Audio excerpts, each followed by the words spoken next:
สบ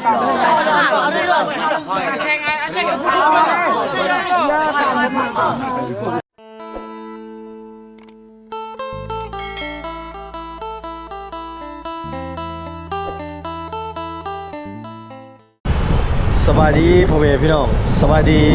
ตอนเช้าๆพี่น้องเว้ยกลับมาป่าหากินบ่ค่อยมากปานใดตัวเองก็ยังบ่สบายแน่เป็นหวัดเป็นไอพอดีได้ยินข่าวมีพี่น้องอยู่บ้านเจียงลีนเสียชีวิตอายุน่ะประมาณ40ปลายสิเข้า50ปีพี่น้องเว้ยโซก็เกือบ 2-3 เดือนประมาณนี้เลยพี่น้องหรือว่าก็เจ้าปัวหลายอย่างแล้วแต่ว่าบ่เซาแต่คนเฮาเลือกเกิดบ่ได้พี่น้องเขาเจ้าปล่อยน้ำออกไปเลยน้ำเขื่อนปกติจุดเฮาอยู่นี่ท่วมมาเลยขอดพุ่นแต่ว่ามื้อนี้น้ำลงแล้วตอนเช้าเขาเจ้าเลาะใส่เบ็ดยามมองบ้านแกงลีนพี่น้องเอ้ยมันเป็นแกงอดีตหักแกงลีนหลายๆคนยามสงกรานต์เขาเจ้าไปเที่ยวเขาเจ้ามาลินแกงลินน้ำยามเดือน8เดือน9น้ำขึ้นฮอดพุ่นเลย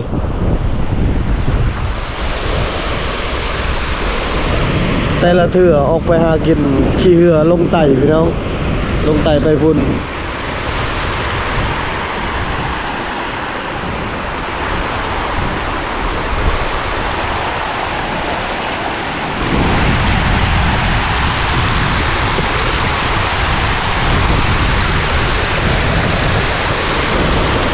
เพื่อไม่แขนบรรทุกได้ประมาณ800โลสิเข้าโตนเพื่อใหญ่อยู่น่า70-60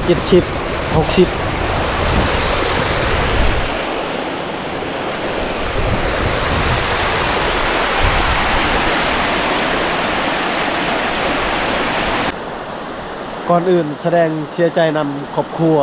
และก็เสียใจกับที่จากไปพี่น้องเอ้ยวิวงาม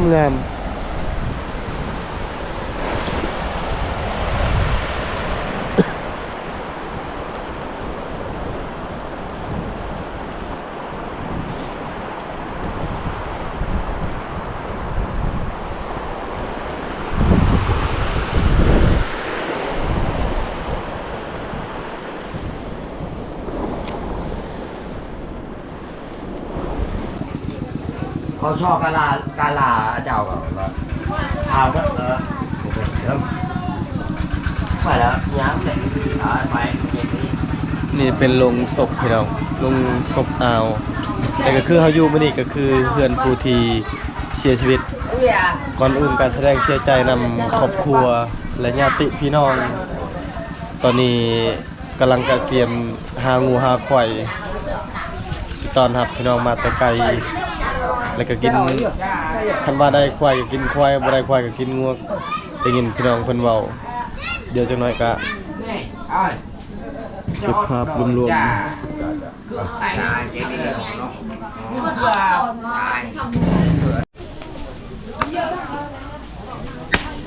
ที่แรก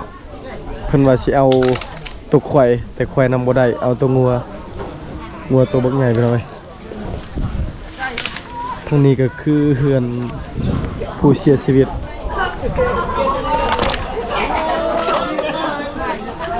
ผู้สูญเสีย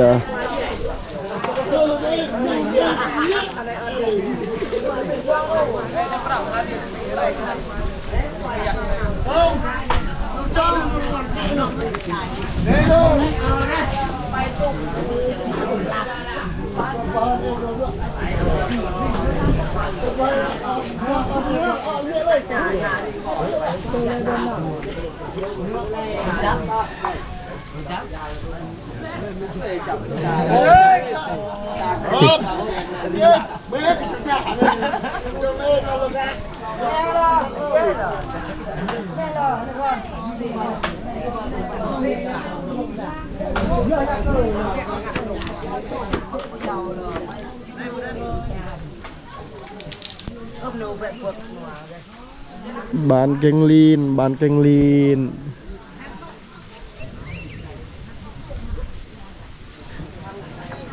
มีพี่น้องผู้เสียชีวิต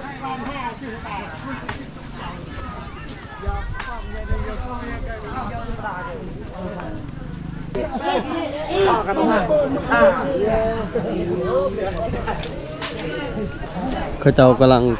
คางัวขัวงัวแล้วจังหน่อยไปพังผีไปพังศพคนตายบอกขอโทษนำคนก็หลายพี่น้อยเสียดายมาบ่ทันเมื่อคืนเมื่อยหากมาแต่ป่าแล้วก็พักผ่อนมันเมื่อยเนี่ย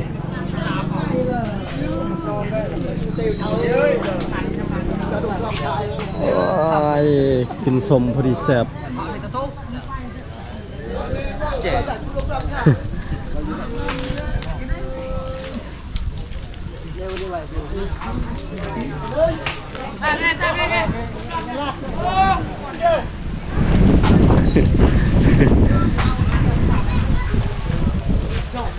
ปิง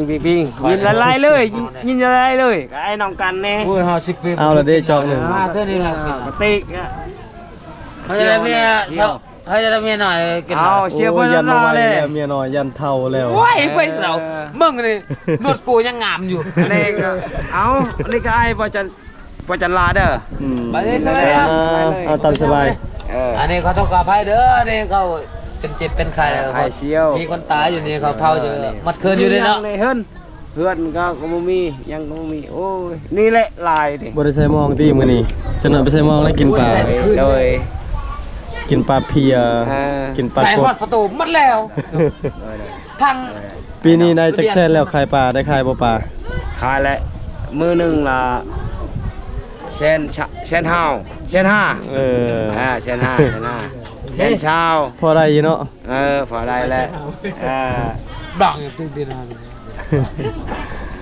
จริงๆยังดองนั่นแหละเราข่าวเมืองนองรีได้มาตัวได้กันนะนี่ได้จ้าเราข่าวเมืองนองนั่นแหละโมโคเบิ้งนั่นเลยหลายคนบ้านคืนนี้คือชิลายกวยเนาะบ้านแทงโอ้ยมัดตอนเที่ยงตอนเสาร์เขาเจ้าพักผ่อนนอนสักนอนแต่ละคนโดย30,000 ขีด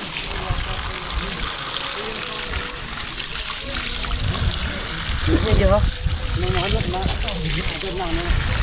ยกลัดเลยยกลัดเนื้อมันใหญ่เลย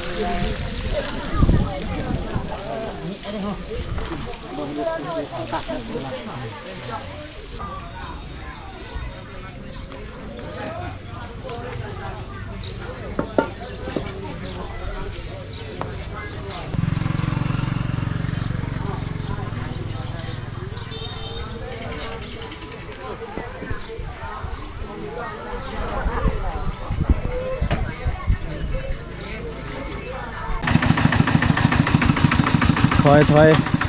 ใส่รถไถพี่น้องไงใส่รถไถคือเก่า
Vamos lên rồi.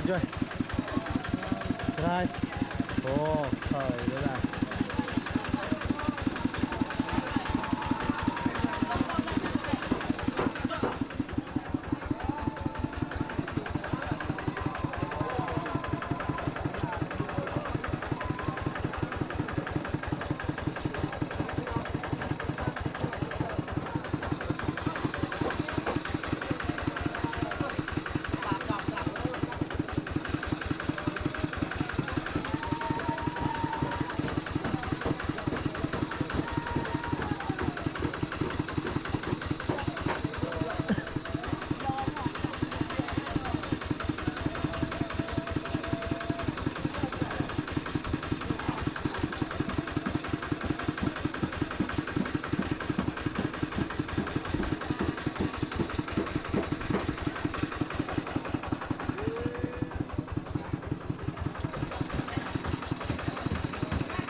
ก่อนอื่นก็แสดงเสียใจนำญาติพี่น้องผู้เสียชีวิตพี่น้องเอ้ยหลังจากโซและก็ป่วยหลายเดือนอยู่เด้เบิดเงินหลายล้านก็คือในพันเดือนมื้อนี้บ่ได้เข้าป่าเข้าดงพี่น้องเอ้ยแล้วก็มางานศพหรือว่ามาเพื่อนดีนะเพราะว่าไง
น่ะใจบ่ใช่แง่เลยในมืออยู่ยุ่ง Đó là rồi. Tới đây. Đây bộ tụ là Nhông,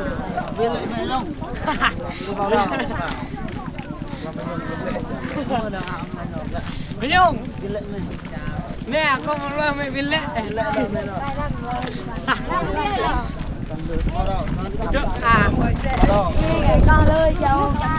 gan này. đây, nâng như thế mà thỏng nữa. Đây là gan nhá, gan nhau. Đây thỏng anh cái này. Ta đừng vào đâu.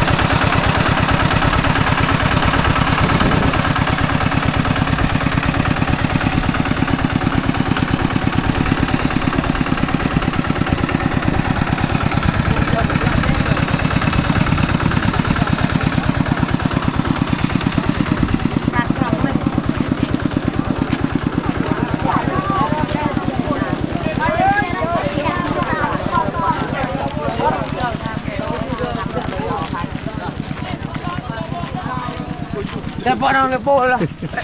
thì nó mẹ mẹ đâu คนเมามาเลยเด้อ cũng mau là bộ này à thế là bọn nó ไปลุกย่าง nhang nào nhang đây đi ย่างได้ลุกขึ้น nhang mưa đây em làm xuân ไปต่อ ôi nhang ôi cái nghe hơi con nào rửa dạo là ôi ba mưa ngọt thôi đây ôi Ủa này tôi làm nó đây này đi ít từ UV đây. Này đi làm ăn này. Phải đưa mà tê rồi gì bây môi được nhau. Đi ăn là tê nhau đây này. Tỉ là cái cổ như tủ mà buông làm tủ này ra cái tủ. Này cái nào nó thay chứ một tuần cả con chụp hòn. Này. Buôn.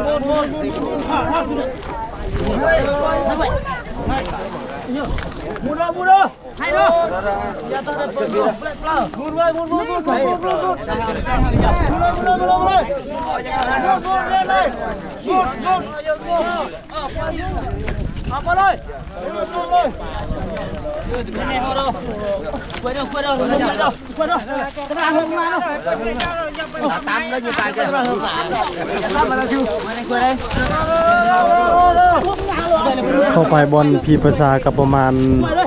200เมตร300เมตรประมาณนี้ทุกคน ตอนนี้กำลังเอาศพคนตายใส่โลงศพไปพังเอาสุดท้ายเขาเจ้าพังเอาบ่ได้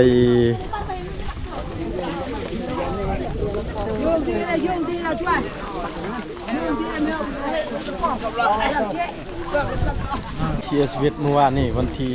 10มื้อนี้เป็นมื้อวันที่11ตอนนี้ห้ากะหอด12โมงไกลสิเข้า1โมงยัง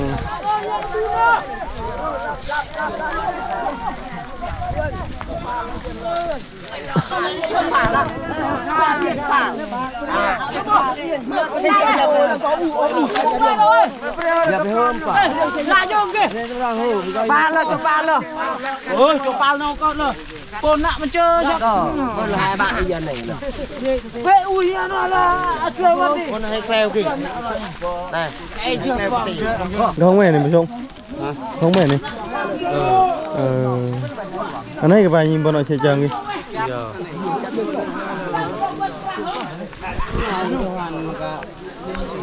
ตักจานนี่ แล้วก็ซื้อเฮา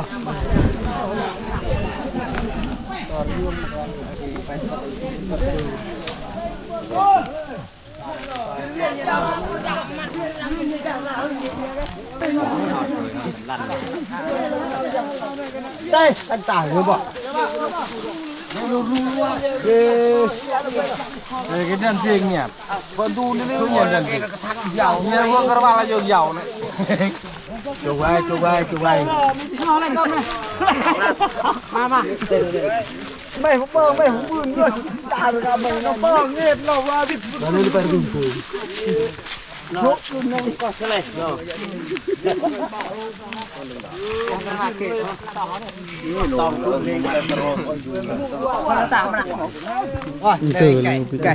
lồng đấy ha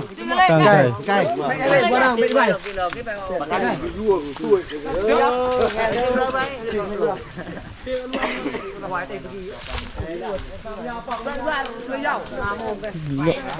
quay qua rồi chiều tệ thì lư tệ chèn hả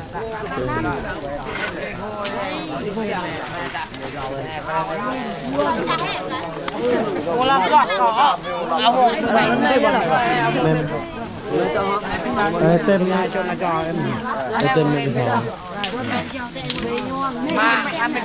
tan ơi giờ sợi biểu dầu tay ký phải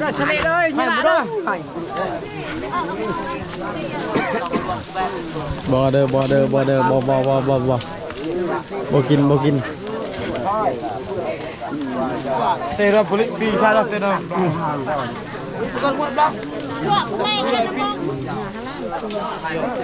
nhà cái đấy pin đâu nhau đấy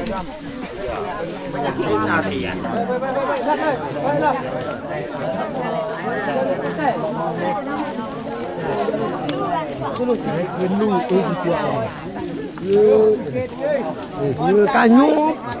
chú nhôm em vô to nhôm vậy mà về lo đâm lo dọa ông phải nhôm chơi những vết căn lui để quaเลยvô à đúng đó toàn nó đỏ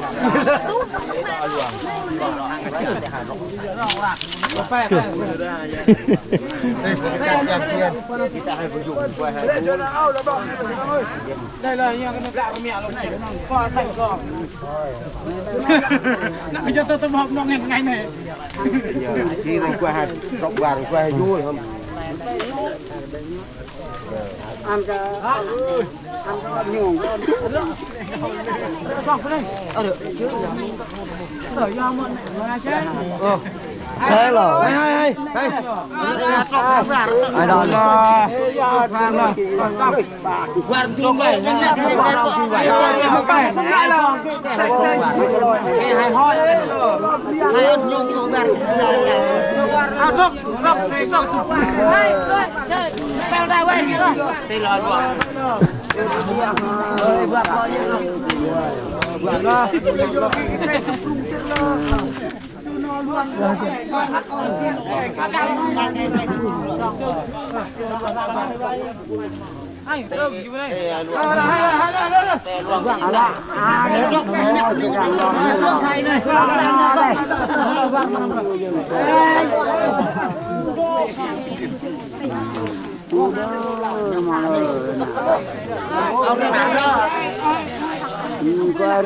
แช่งนอกเลยยาวมันน่ากับมันน่ะ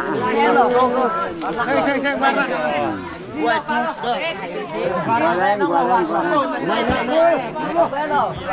คันตะเปะตาถึงรังเตะโอ้ยข้างหลังแย่ป่ะ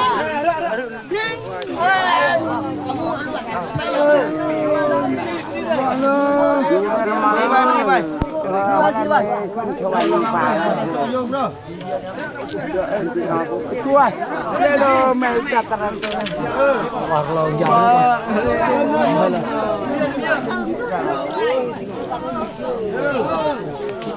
อะไรบ้างล่ะเอาโยจ้องไว้เราปิ้งเรานี่เหรอว่าเจ้าเดี๋ยวเอาไปเอาอะไรมาบ้างน้ำพิวทำอยู่ตีเราบุรีมาจับทำวันละข้าวยามีกระบอกไม้ข้าวเอาเพิ่มมันไปจับไปอย่างเขาก็ไม่ได้บอกอะไรเขาไปเจออะไรโอ้โชว์อยากเป็นประวัติ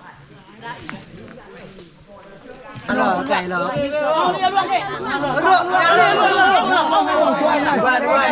แซงไว้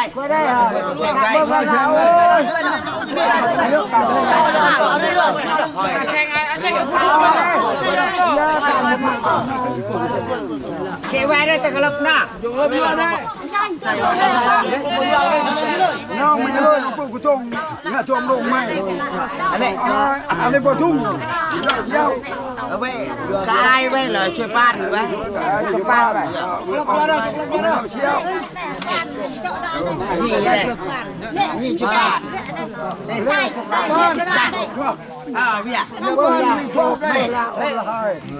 เพิ่มช่วงไม่เหมือนไม่โป้ได้ไม่ได้เลยดีกว่าเลยชุบโอ้ยได้ชุบตา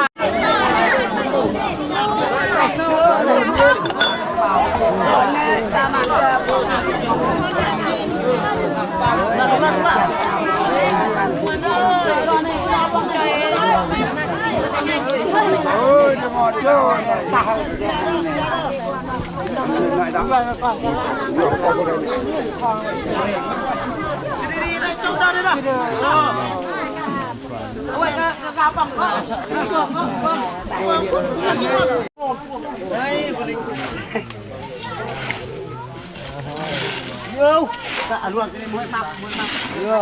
ใกล้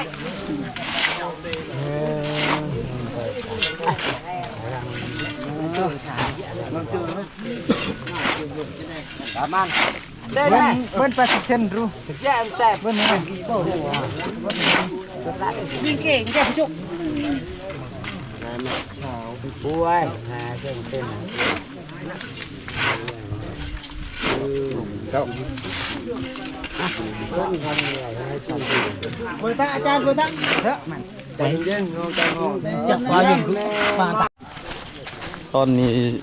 สำเร็จเรียบร้อยแล้วพี่น้องเอ้ยมีแต่ย่างกลับย่างไปกับบ่ไกลปานใดประมาณ400 เมตรบ่ฮอดกิโลบ่ฮอดหลัก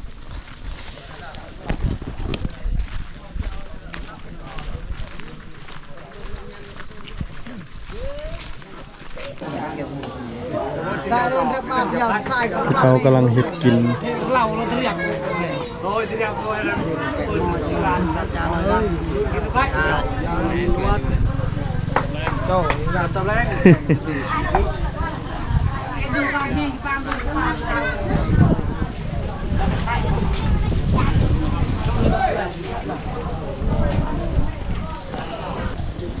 ตอนนี้กำลังกะเกียมอาหารแล้วก็เขาเจ้าเฮ็ดลาบแล้วก็เฮ็ดมาเพียตอนรับแขกขึ้นมาแต่ไกลแล้วก็ญาติพี่น้องมาร่วมงานศพหรือว่าเพื่อนไปดีพี่น้องเอ้ยการสำหรับวิดีโอนี้ขอจบไว้ชั่นี้ก่อนเนื่องจากค่าเวียกแล้วก็เก็บภาพให้พ่อแม่พี่น้องพอสิออกป่าออกดงคือพี่น้องเห็นนั่นแหละมาป่าแต่ละเทื่อลมแล้วก็กลับบ่ได้ตอนไปก็ยากก็คือช่วงนี้ช่วงลมแห้งมาป่ากับแม่พิมพ์ก็เกือบกลับบ้านบ่ได้กลับมาฮอดเฮือนพอดีญาติพี่น้องเสียชีวิตอีกไปก่อนพี่น้องบาย